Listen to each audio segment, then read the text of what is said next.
Well, as more characters start to reach their breaking point, the story starts to come together more and more in one of the show's strongest entries yet.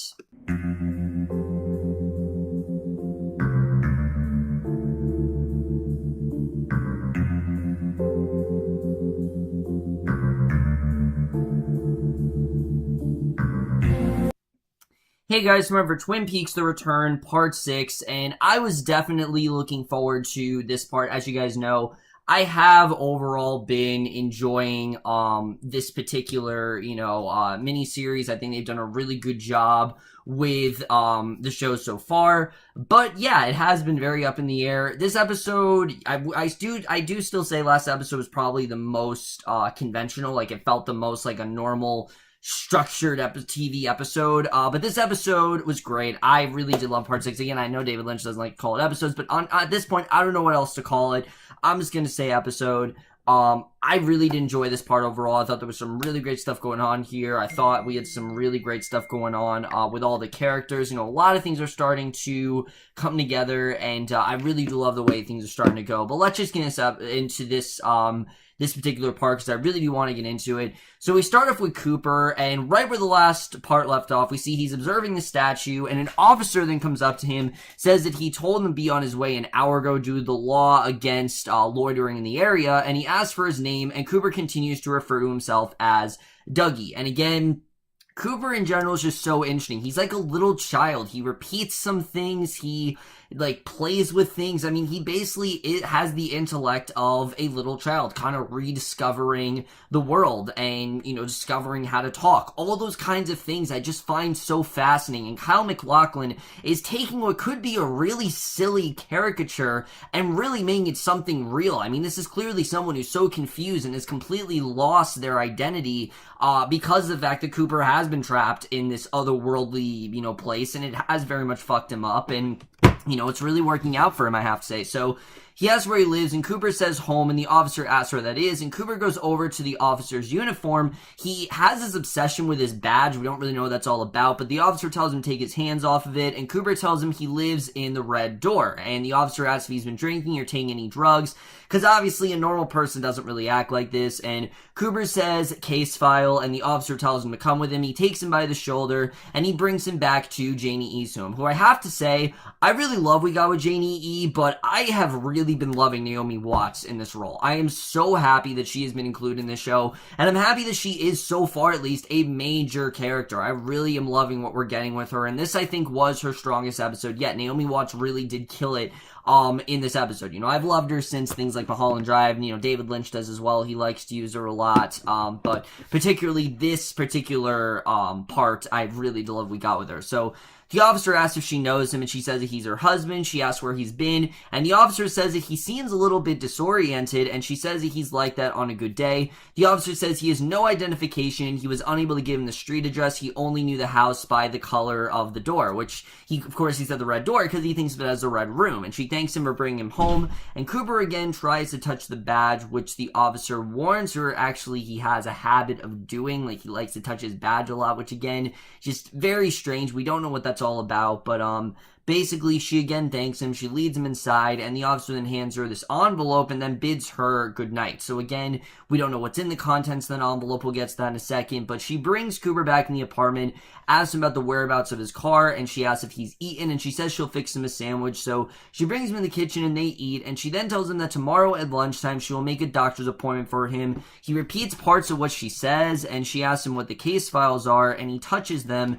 and just says case files. That's all he says. He just continually says case files and things he's heard from other people, because that's kind of, again, the way that Cooper works. He only says things that he's heard from other people. He can't, talk like a normal person, which again, I think is very interesting. I really do love seeing the progression or lack of progression of this character so far. So she continues to eat, and she asks about the envelope that has nothing written on it, and she tells him that he has to go upstairs and go say goodnight to Sonny Jim, since he's been waiting up for him, and he goes to do so after her reprimanding him, and he walks past the door, but he finally gets to his room, and he gestures for him to sit down.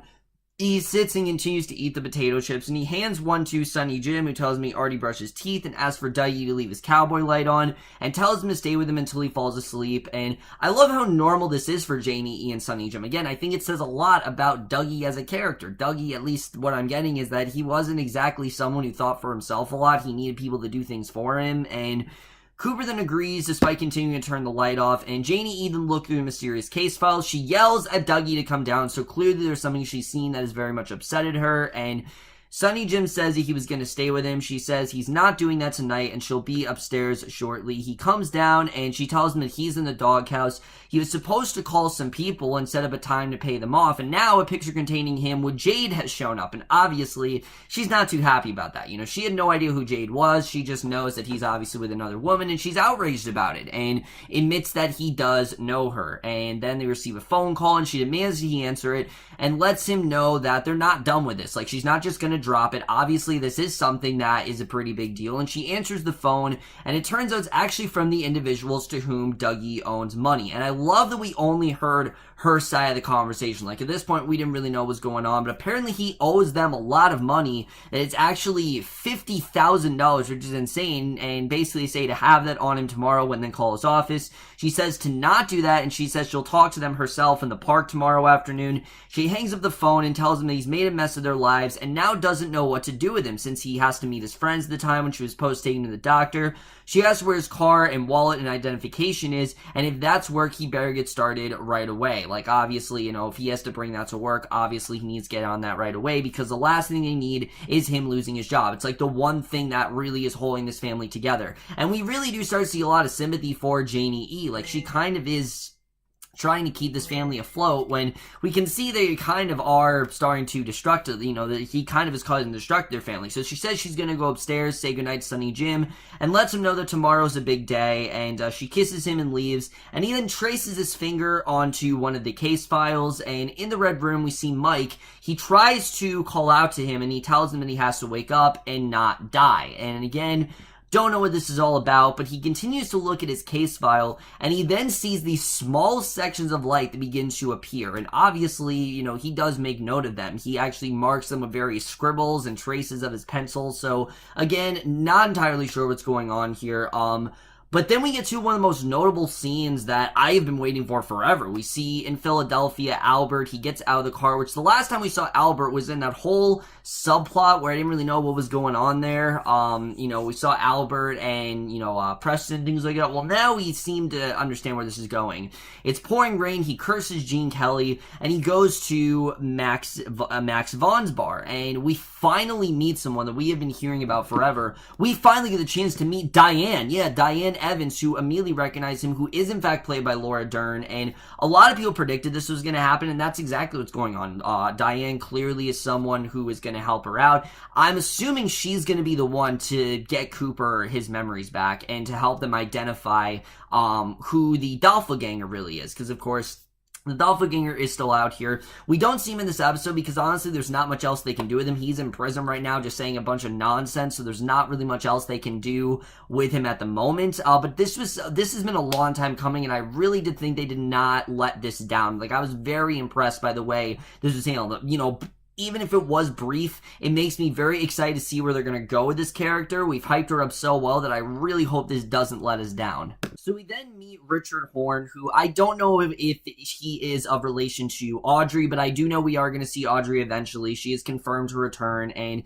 he snorts a drug, and he meets with Red and a man armed with AA-12 to discuss the trafficking of a drug called Sparkler, and Red tells him that he can pick up the rest of it at some girl named Mary Ann's house, and Richard asks how he knows that name and the area, and he says that stuff kicks in quickly, and Red then makes a threat to make sure that Horn does not double-cross him, and asks him if he ever studied his hand, and he says they can move the Sparkle right down from Canada, and he says he has a problem with his liver, and Horn says that these fucking little towns are pushover, and law enforcement sleeps at the wheel, and the sheriff here is like 90 years old or something. So Horn is a character that is very careless, he's very stubborn, he very much is very self-involved, and he is one of my least favorite characters to come across in the show. But I feel like that's kind of the intent. Like, you're not supposed to like this character. He is very much, one of those people who doesn't like to be referred to as a kid. He's this annoying teenager, and I hope they do more with him. Right now, though, he's like my main flaw of this episode. I'm not a fan of Horn. But Red asks if he's ever seen the movie The King and I, and Horn is very confused, and Red says that he likes it and asks what he thinks of it, and he asks him if he has this under control, and Horn says yes, and Red says he better because if there's one problem, he's going to be watching him, and Horn says to not call him kid, and Red then laughs and says to remember. So basically, it's like the equivalent of like Marty McFly being called chicken. Horn really doesn't appreciate being called kid, but basically, Red says to remember that if he ever does anything to double-cross him, he will saw his head open and eat his brains, and he then tosses this dime up into the air. It somehow ends up in Horn's mouth as another one lands into his hand. That was just really weird, and he tells him that the tails side is him, while the heads is him, and if it lands on heads, he wins, but if it's tails, then he loses. So an upset Horn then drives away, obviously, over what just happened. How could you not be upset over what Red just said? I mean, Red just told him that he's a kid, and obviously he's really angered. So Carl Rod then heads into Twin Peaks. Now, Carl was a character that I was never too fond of. Like, he was in the show, and he was around the trailer park with, like, Dr. Jacoby and things like that. But it seems like he's going to play a bigger role here, and I really did love we got with Carl in this episode. He actually was one of my favorite parts of this one. So he's in the Fat Trout trailer park, and this man named Mickey asks to get a ride with him into town to pick up Linda's mail from the P.O., and Carl agrees, and Mickey steps inside the truck, and Carl tells him it's a beautiful morning. Mickey asks if he goes into town every morning and on this type of day, and Carl says yes, and Mickey asks why, and Carl says it gets him out of the trailer park since there's not much he's got to look forward to at his age, and Mickey reassures him he's got a lot of tread left, and Carl then asks how Linda is, and Mickey says that she's doing a lot better, got the government agencies to finally get one of those electric wheelchairs, and Carl asks if they're taking care of them, and Mickey then says they hardly are, as it took 6 months for them to get this for her, and he then starts smoking, and he asks Mickey if he wants one, and Mickey says that he quit about a year ago, and Carl says he's been smoking for 75 years every fucking day, basically. So, clearly this is a regular thing for Carl, and we then see Heidi and Shelly, and their scene again is very interesting. Shelly's a character that we've seen a lot of, but we've also haven't seen a lot of progression with. They've done this with a lot of characters so far. We've seen little glimpses of them here and there, but we haven't really, they haven't really done much with a lot of these characters. So, I think Shelly's a really good example of that, how we've seen little glimpses of her here and there, but we have not seen a lot of her. Here, I think I can kind of see where her plot is starting to go.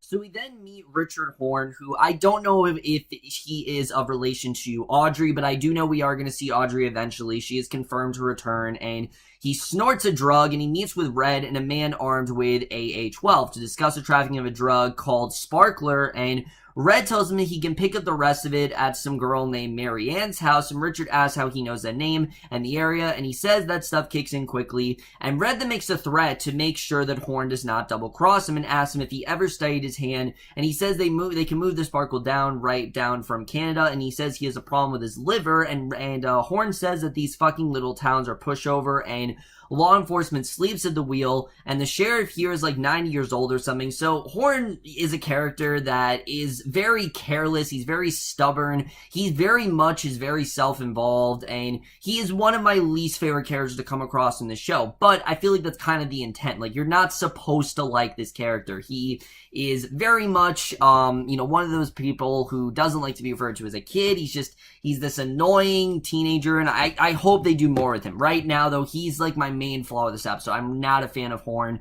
But Red asks if he's ever seen the movie The King and I, and Horn is very confused, and Red says that he likes it and asks what he thinks of it, and he asks him if he has this under control, and Horn says yes, and Red says he better because if there's one problem, he's going to be watching him, and Horn says to not call him kid, and Red then laughs and says to remember. So basically, it's like the equivalent of like Marty McFly being called chicken. Horn really doesn't appreciate being called kid, but basically, Red says to remember that if he ever does anything to double-cross him, he will saw his head open and eat his brains, and he then tosses this dime up into the air. It somehow ends up in Horn's mouth as another one lands into his hand. That was just really weird, and he tells him that the tails side is him, while the heads is him, and if it lands on heads, he wins, but if it's tails, then he loses. So An upset Horn then drives away, obviously, over what just happened. How could you not be upset over what Red just said? I mean, Red just told him that he's a kid, and obviously he's really angered, so Carl Rod then heads into Twin Peaks. Now, Carl was a character that I was never too fond of. Like, he was in the show, and he was around the trailer park with, like, Dr. Jacoby and things like that,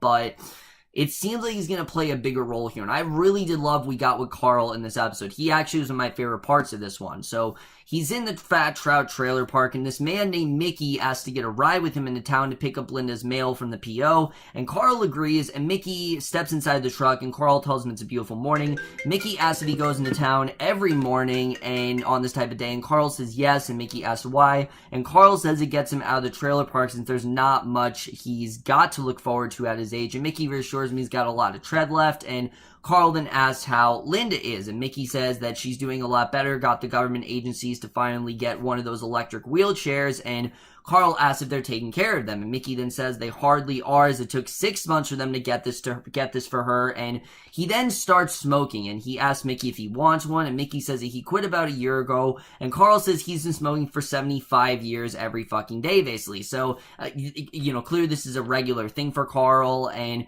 we then see Heidi and Shelly, and their scene, again, is very interesting. Shelly's a character that we've seen a lot of, but we've also haven't seen a lot of progression with. They've done this with a lot of characters so far. We've seen little glimpses of them here and there, but we haven't really, they haven't really done much with a lot of these characters. So, I think Shelly's a really good example of that, how we've seen little glimpses of her here and there, but we have not seen a lot of her. Here, I think I can kind of see where her plot is starting to go. So they talk to this woman named Miriam Sullivan, who is clearly one of their best customers there. She's talking about how great their cherry pies are and how it's made for her, and Shelly tells her that she's one of the best pie customers, and Sullivan says because Norma makes the best pies, and she asks if she can get 2 cups of coffee to go, and Heidi asks how school is, which clearly, Sullivan is a school teacher, and she leaves a tip that Heidi and Shelly feel that she simply just can't afford, so they actually plan to treat her. She's done them so well, and clearly she doesn't have the best money, so who knows where this is going to go, but I really do love the way the show is doing this. The fact they have 18 episodes, they can just randomly start these stories, and they can go anywhere with them, and I do like the fact that they are kind of utilizing that they have 18 episodes to do that. So basically, Horn Stilps everyone's encounter with Red drives. He's speeding. He's illegally passing traffic at this point, so he just doesn't care. Like, he's just, passing through traffic, not really giving a fuck about anyone or anything except himself, and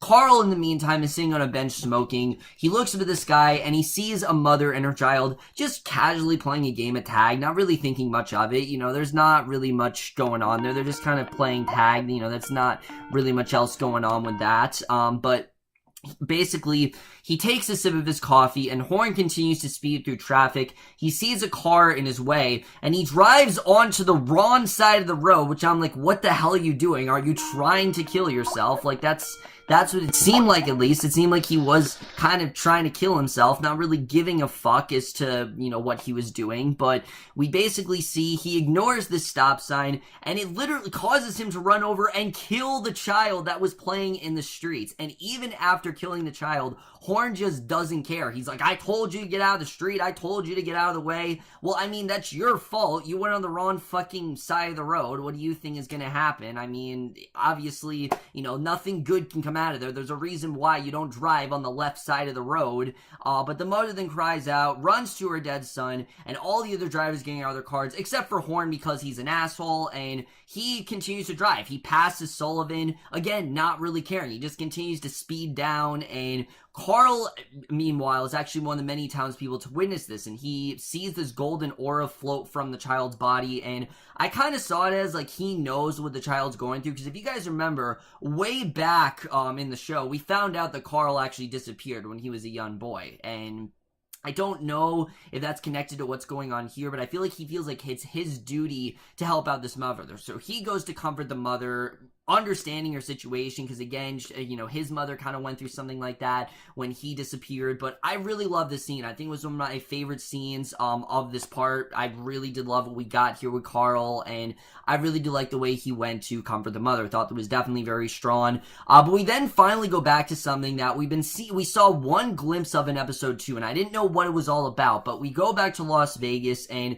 we see Duncan Todd. He's sitting in his office. This red box appears on his computer screen, and he closes it out. He goes to the desk behind him, and he opens a safe and removes this envelope. There's this black circle on the front, and he goes on to the laptop. Again, we don't know what that's all about. What's this black circle? Why was he so afraid of this red box? What that's really all about? Again, the show's just doing such a good job at giving us these intriguing moments, and we don't know what the hell's going on, but just it really does heighten the tension. You know, again, that's something that David Lynch always does. He gives you so many things that seem so unconnected, but as we can see in this part, a lot of stuff is starting to come together, and that, particularly Duncan Todd's plot, actually does start to come together with something, which I was very surprised about. I thought that was all we were going to see of it, but no, we actually see a lot more regarding this this black circle, and I really do love what we got with it a little later on. Oh wow, I mean, there really is a lot to think about after this episode.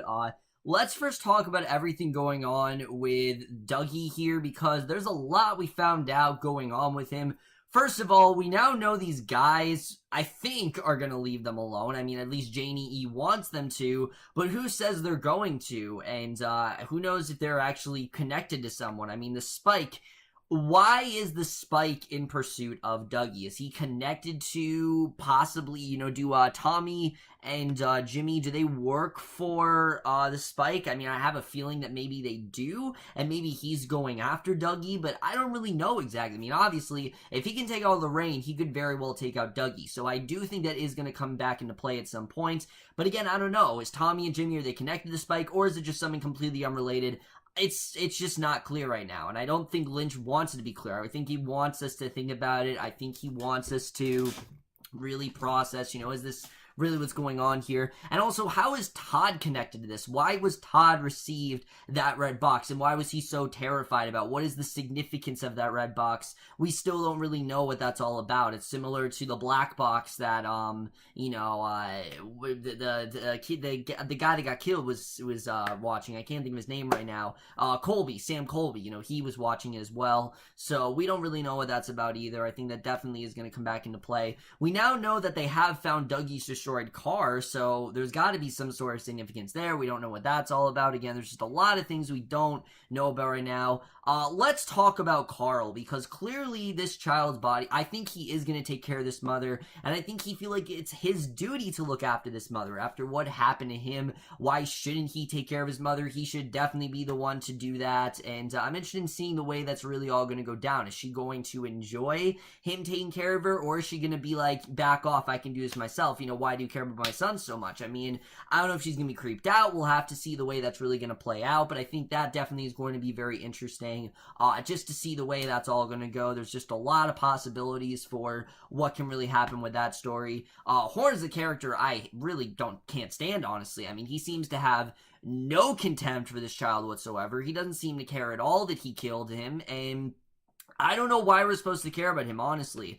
Yes, I do think he's connected to Audrey, and yes, I do think this gives Audrey some sort of role to play in the show, but beyond that, why else am I supposed to care about this kid? Right now, he just seems like someone who's causing a ton of trouble, and if he's just gonna be in the show, just to cause trouble, I just don't really feel like he needs to play much of a role here. I don't really think like he's gonna be that important, and unfortunately, I'm just not really looking forward to his role in the show. I mean, I'd like to say, yeah, it's cool to see another Horn, but we already have Ben Horn and Audrey Horn. I don't really think we needed this kid, and I don't know if he's going to be connected to someone, but right now, I'm not liking what we're getting with him, honestly, and I'm just not really liking him as a character, so we'll have to see where he's going to go. Just right now, I'm not really enjoying him. What I am interested in is what's going on with Heidi and Shelly, what exactly they're going to do for Sullivan, if it's going to work out, you know, what their whole plan is with that. I think it's going to be very interesting. I think that definitely is going to be one more interesting plot points. Oh, and of course, Diane. We got that very brief scene where we saw Albert. He went to Diane, and I don't know what that's all about, you know, if she's going to be able to give him information, if she's not going to give him information. Obviously, he's trying to get information to see if this is really the real doppelganger. That's what his whole motive is. We know, obviously, what that's all about. He's trying to find out, is this the real Cooper, is it not? You know, I think that stuff is definitely very interesting. And Cooper, in general, is just really fascinating me. The way that he's kind of like this little kid, and he's acting like a little kid, and his mannerisms are you know, similar to that of a little kid. I find very fascinating. There's something so cool about all that, and I'm definitely interested in seeing really where that's all going to go. Overall, guys, I really did enjoy this episode. I have to say, when all is said and done, this was a very strong episode, and I'm definitely going to give Twin Peaks The Return Part 6 a 4.5 out of 5 or an A-. So over, guys, we reached episode Twin Peaks The Return. Let me know what you guys thought of this part of the miniseries overall. I don't know where the show's going from. We still have a lot left. This is going till September, which is insane. Most times you would think, oh, there's, you know, only 4 left, but no, there's 18, so there's still a lot more story to tell here, so we'll have to see really the way all that plays out. But that's my review. Hope you guys enjoyed. We'll see you guys in my next video, which will be for Shadowhunters, and we'll see you guys for that. Okay, bye.